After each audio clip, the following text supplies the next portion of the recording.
Assalamualaikum warahmatullahi wabarakatuh. Anak-anak yang soleh dan soleha, apa kabar antum hari ini? Mudah-mudahan dalam kondisi sehat dan afiat.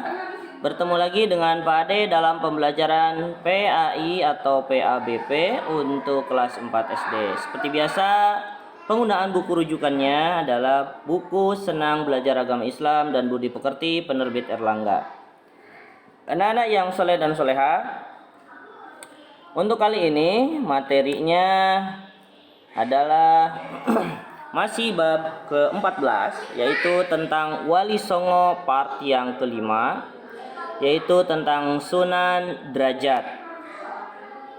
Bagaimana pembahasan tentang Sunan Derajat ini? Maka seperti biasa kita mulai pembelajaran kali ini dengan mengucapkan doa Al-Fatihah. A'udzu billahi minasy syaithanir rajim.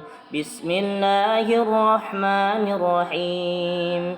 Alhamdulillahi rabbil alamin.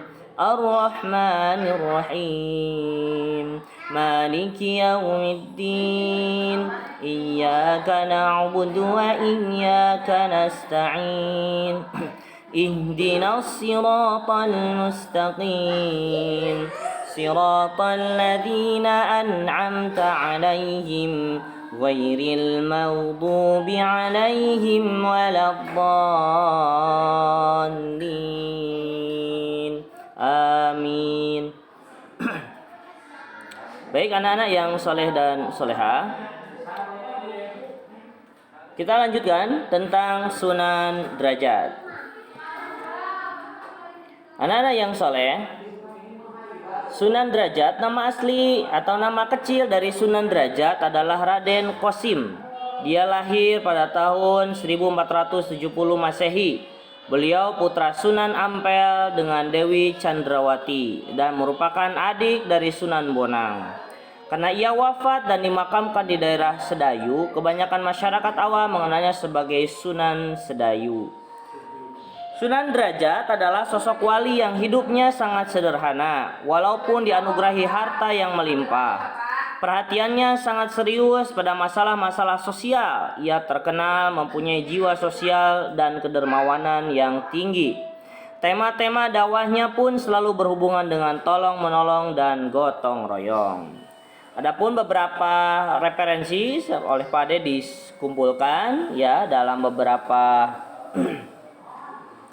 referensi, maka Pak Ade akan sampaikan tentang Sunan Derajat dari referensi yang lain, yaitu Sunan Derajat lahir di Ampel Denta, Surabaya tahun 1470 Masehi dengan nama Raden Qasim.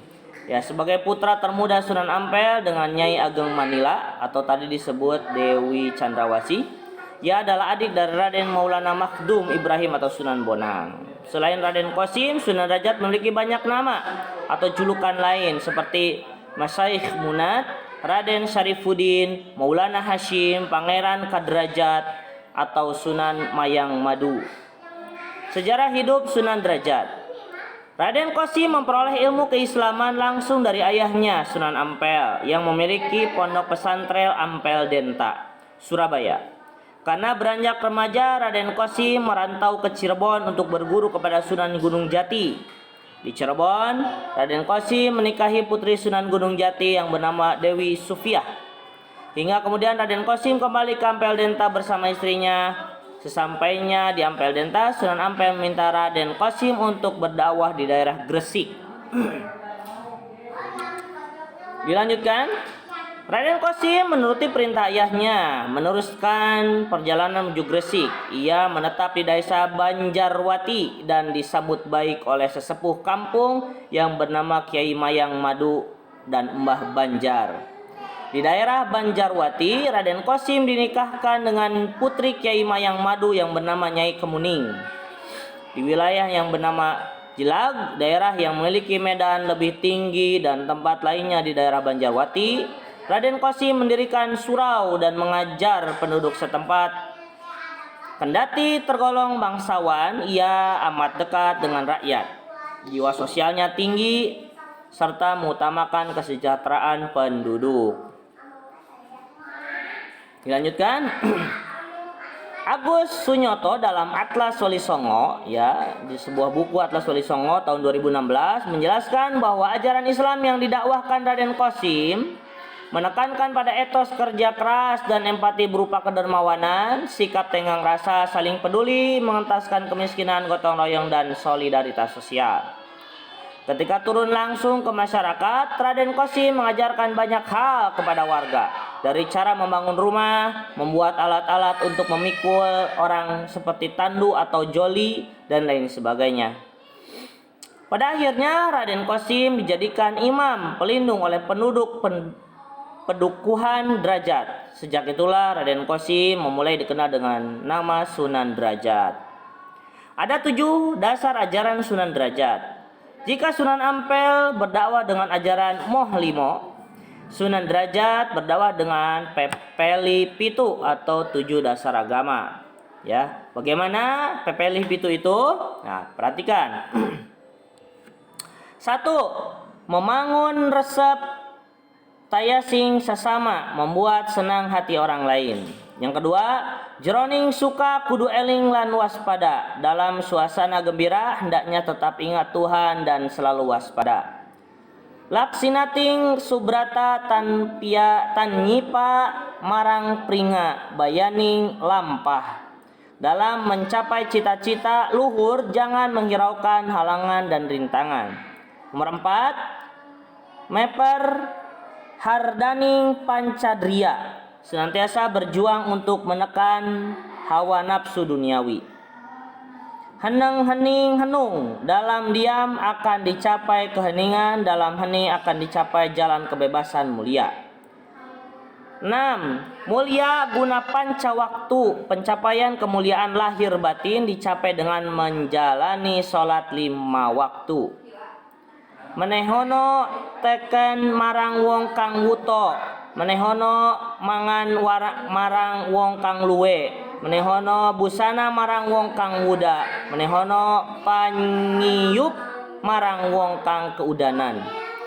Berikan tongkat pada orang buta, berikan makan pada orang lapar, berikan pakaian kepada orang tak berpakaian, berikan tempat teduh kepada orang yang kehujanan. Nah, itu adalah 7 yang disebut dengan Pepeli Pitu, ya. Baik anak-anak yang soleh dan soleha, dilanjutkan. Berdakwah lewat seni budaya. Nah, Sunan Derajat sebagaimana ulama Wali Songo lainnya yang berdakwah lewat seni dan budaya, Sunan Derajat juga mahir mengubah sejumlah tembang. Tembang terkenal yang digubahnya adalah tembang tengahan Macapat Pangkur untuk menyampaikan ajaran falsafah kehidupan kepada masyarakat.